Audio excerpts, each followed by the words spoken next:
Kia is firing on all cylinders.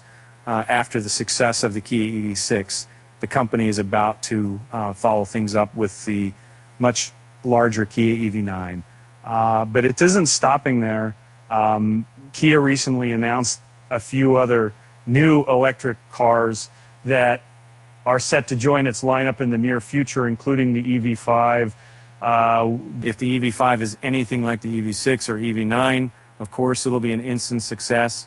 But it may still be some time before we see the car in the real world. So, curious to learn more about that EV5. Here's what you need to know. Despite the lower number, the Kia EV5 will actually be larger than the EV6 crossover, but not quite as large as the EV9 SUV. It'll be more of a compact SUV, offering a boxy design that's similar to the EV9, but with only 2 rows of seats instead of 3. And renders of the car from Kia indicate that it will follow the same overall design language as the EV9. That means it'll have a blocky design with unique LED light signatures at both the front and the back. It'll have a length of 181.7 inches, which makes it a little shorter than even the EV6, but it'll be much taller than the E6 and must have more interior space. The interior design will largely follow that of other Kia cars too. There are 2 12.3-inch displays at the front of the car for infotainment and instrument monitoring. The unique to the EV5, however, is a kind of weird bench front seat that looks like it should offer a middle seat, but with no seat belts and a slightly raised middle. It's unclear if this will be sold in all regions, however, it does seem as though the Chinese production model will get the strange front seat. And it seems as though Kia's naming scheme has less to do with size and more to do with price.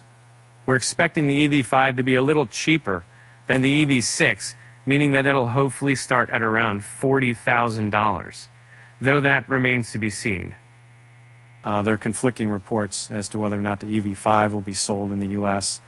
It doesn't seem as though the company plans to build the car at its US plant, which means that it won't qualify for the federal EV tax credit. Some reports suggest that the car won't come to the US, while others note that it will be sold in North America. Both could be true if it's sold in Mexico and or Canada. Hopefully, it will make its way stateside, but if it does, it will likely won't be for a few more years. We don't yet have information about the individual models of the EV5. However, you can expect that at least a few models will be sold. The car will be available in both single and dual motor configurations, with the single motor model reaching 214 horsepower and the dual motor configurations hitting 308 HP. In other words, the EV5 won't be the fastest car around, but it should still get some of that electric cars it. And there'll be standard range and long range models, though it's unclear if both single and dual motor configurations will get both battery options, and hopefully we'll hear more about these models in the near future. And my Kia EVs have long been hailed for their excellent fast charging speed, thanks in large part to the fact that they offer an 800-volt architecture. Unfortunately, Kia has confirmed that the EV5 will not get that 800-volt architecture, meaning that it won't reach the same 350 kilowatt blazing fast charging speeds that you'll get from the EV6 and EV9. In China, Kia will offer models with a 64 kilowatt-hour battery in the standard range models and 88 kilowatt-hour batteries in the long-range models. Battery sizes will likely differ a little depending on the market that the car is sold in, so we'll have to make enough better. But now we have to wait and see what battery sizes will be on models outside of China. So, maybe Kia says that the single-motor EV5 will get a huge 447 miles, with the dual-motor model getting 329 miles.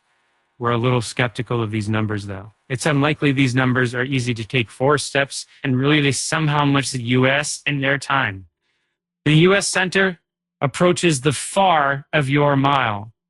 If the company R6 seeds are also charging and load cycle standard, and estimates suggest EPA numbers are around 35% lower than those, that would put the standard range model at around 290 miles, and final range model and Power 2 would preserve the existing element. The EV5 will come with a range of tech features to make the experience of using the car even better. As you would expect, you'll get basics like backup, your cameras, as well as adaptive cruise control and lane centering tech that will combine to make for a somewhat autonomous experience on the highway. Also, like other Kia cars should offer CarPlay and Android Auto, hopefully through a wireless connection.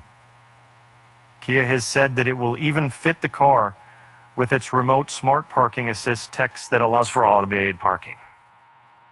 Again, like other features, it's hard to know which of these features will make their way to a US model if one ever launches.